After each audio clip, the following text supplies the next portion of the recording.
So now I go into the medium that tends to overpower other media and put them into some level of decline as they are going through their lifespans, and that is television. Television certainly is nowadays an omnipresent medium. It's pretty much everywhere. And as I said, it will have its effect on, as we've already talked about, it will have its effect on other media as it is growing, as it is evolving, as it is becoming a very important part of our lives. What we're going to talk about, particularly in this PowerPoint, or these PowerPoints, is theory, and a theory that we've talked about before, and how it's used in our lives. Then primarily how television technology got its start, and then a move in a different direction as far as basic television technology, that is cablevision or cable television, and specifically a technology within television that is very important, and that is videotape. And then we'll kind of get to where we are today as far as other television technologies and with direct broadcast satellites and digital high definition. So the theory that we can apply to television is the same theory that we've talked about before as it applied to Gutenberg's printing press, and that is technological determinism. As with the printing press, television really, its omniscience, its omnipresence, the fact that it is everywhere, and in some cases in places that we don't expect it. Television has changed society. It has changed the world, literally. The printing press did this by providing more printed materials, which encouraged literacy, and it spread ideas that many of those who were in power didn't want to have out there. And so that, of course, led to changes in the idea of equality and the diminution of the power of the church. Television has basically done a lot of that. Television is kind of the basis for new technologies that have come into being, particularly computers and cell phones. And so the technological determinism theory that an introduction of a technology changes society, and as I have argued, the world in unexpected ways, certainly applies to television. So how has it changed our lives? And in that sense, how do we use it?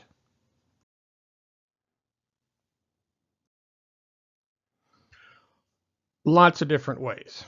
The first and probably most prominent, of course, is entertainment.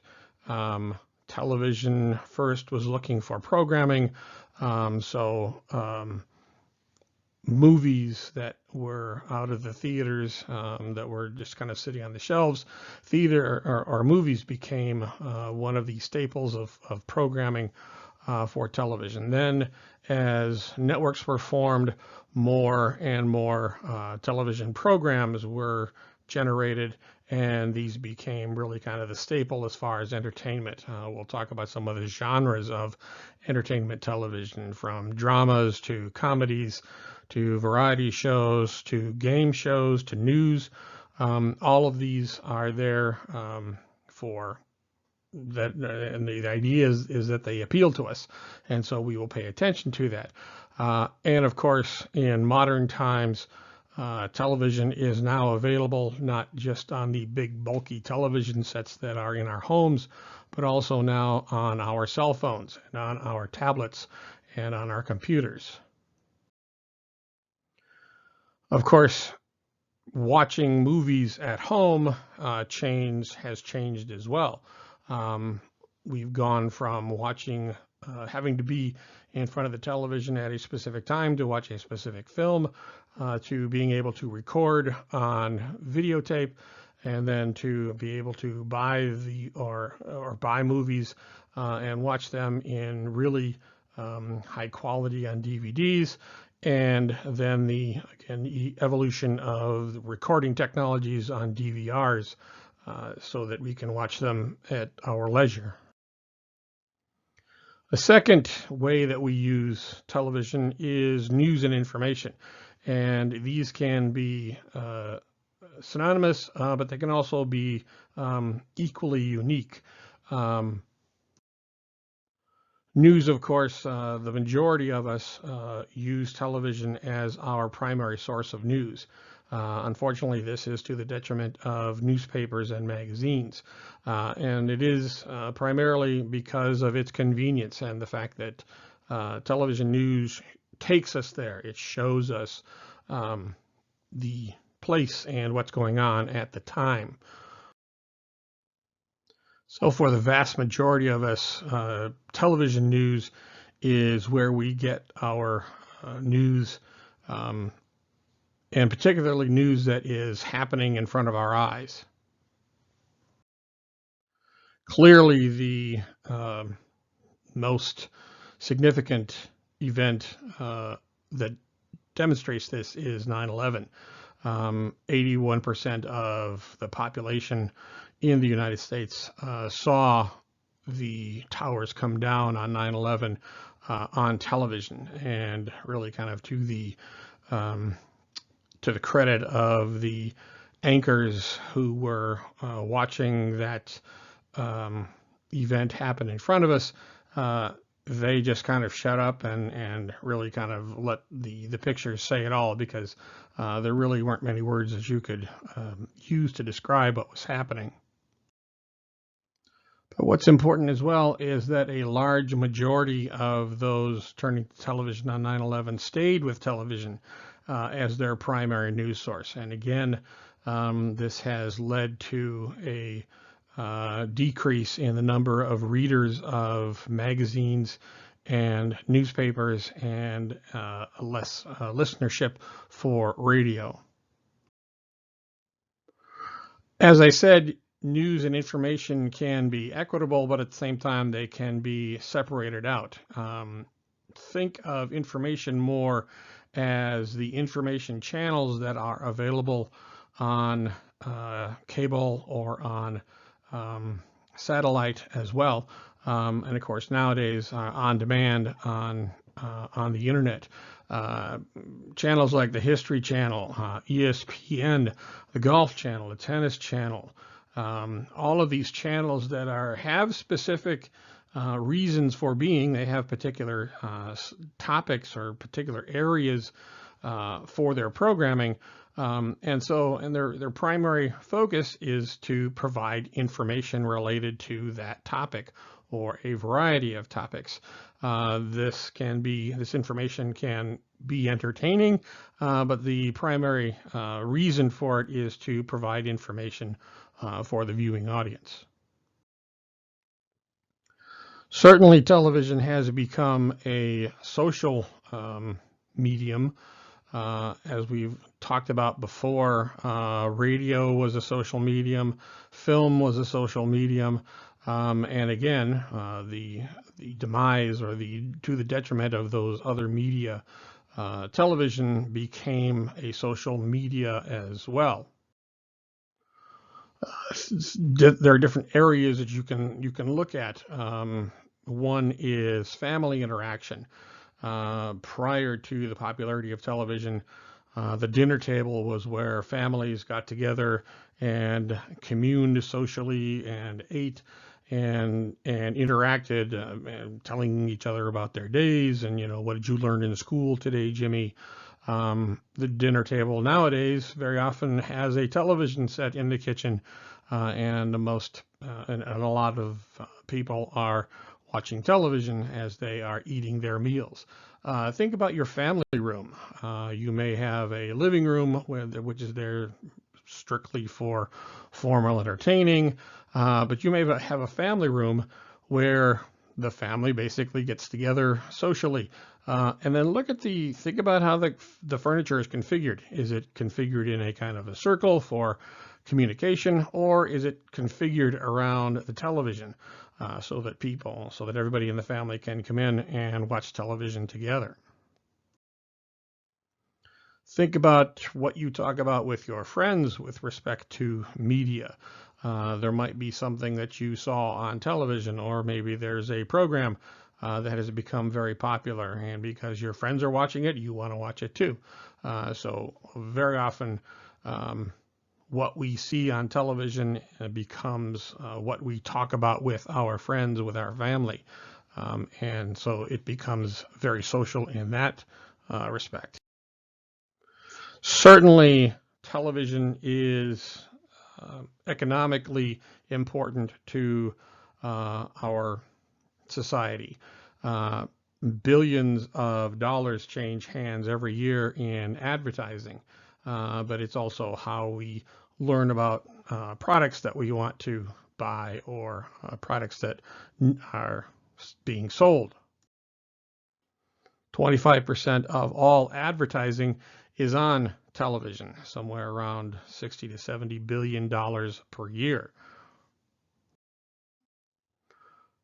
Not only is advertising responsible for generating lots of money um, for people to go out and buy products, but also you can actually buy those products that on television. Um, and these are the home shopping networks that are on cable. They show you various products. You can order from them nowadays, or you can order on internet shopping services like Amazon. Certainly, politics has become a major factor, a major contributor to the television landscape. It used to be that as a nation, we would go through political seasons. About every 2 years, there would be a major election coming up with people running for Congress, people running for state legislature, for governor, and then, of course, every 4 years, a presidential election, which included many of those, but also the highest office in the land of the president. Now it's pretty much we are in a continuous political season. Political points of view and the advertising of those political points of view are so much a part of television nowadays. Whether it is actually television political advertising, or it is part of some of the news channels. Politics is so big, and political advertising is so big in television. It's so big, in fact, that political campaigns for candidates usually have people who are known as campaign managers. They're the ones who come in and really kind of direct a whole political campaign, and usually they are paid pretty handsomely for that. Nowadays, instead of getting cash or completely getting cash for their services, political campaign managers often instead get what are called points, television points, meaning that depending on how much that campaign spends on television advertising, the campaign manager will get a certain percentage of that money. And since television advertising in politics is so big, nowadays getting up into hundreds of millions, even into billions of dollars, that means that those political managers are getting more and more money simply because of the television political advertising. And it's also the fact that TV stations really love political seasons because this is where they can make a lot of money on political advertising. It's also television that really gives us a look at other countries, other nations, and the politics, not only internally of that country, but how the politics may affect our country.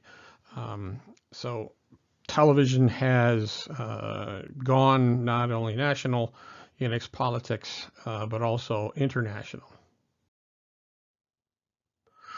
So those are some of the ways that politics or that television is used. Certainly, if you can, I suspect that there are probably other ways that television is used, but really, I mean, this suggests that television is everywhere. You can't go to an airport, you can't go to a bar, you can't really go to a restaurant or any place without having television there. And of course, now with the technology advancements to the extent that you can take television with you wherever you go, including on your cell phones, including on your tablets, and other social media that you might have. So those are the first couple of that's the first PowerPoint. The next PowerPoint will get into television technology and how it began.